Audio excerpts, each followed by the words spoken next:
കനടിയിൽ കുടുങ്ങിയ ബൈക്ക് യാത്രികൻ മരിച്ചത് ഇടുക്കി സ്വദേശി ജിജോ സെബാസ്റ്റ്യൻ. പരിക്കേറ്റ യാത്രക്കാരെ ആശുപത്രിയിലേക്ക് മാറ്റി. സിഗ്നല് ഒന്നാമത് ബസ്സുകാർ സിഗ്നൽ നോക്കൂല. ബസ്സുകാർ പ്രത്യേകിച്ചിട്ട് ഇങ്ങനെയുള്ള ബസ്സുകാർ ഇവിടെ നിൽക്കുന്ന ആൾക്കാരെ നടക്കുന്ന ആൾക്കാരെ നോട്ടൊന്നുമില്ല. അമ്മാര് അവിടെ റെഡ് സിഗ്നലാണ് കടന്നു പോകും. തൃശൂരിൽ മകൻ അമ്മയെ വെട്ടിക്കൊന്നു. കൊല്ലപ്പെട്ടത് മാള പട്ടാളപ്പടി സ്വദേശി ശൈലജ. മാനസികാസ്വാസ്ഥ്യമുള്ള മകൻ ഫാദിൽ കസ്റ്റഡിയിൽ.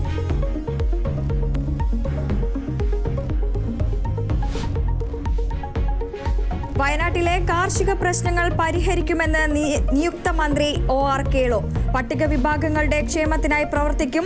മന്ത്രിസഭയിൽ എത്തുന്നതിൽ സന്തോഷമെന്നും കേളു കേരള വിഷൻ ന്യൂസിനോട്. സത്യപ്രതിജ്ഞ വൈകിട്ട്.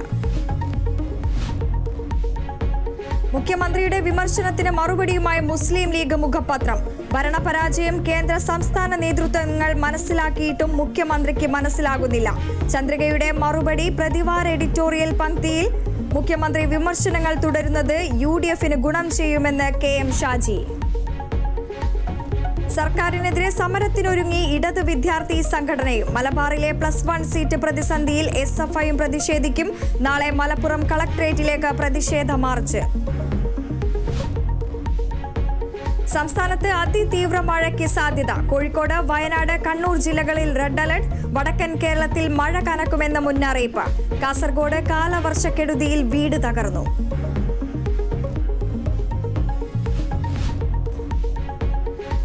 T20 ലോകകപ്പിൽ ഓസ്ട്രേലിയക്കെതിരെ അഫ്ഗാന് അട്ടിമറി ജയം. ഓസീസിനെ മുട്ടുകുത്തിച്ചത് 21 റൺസിന്.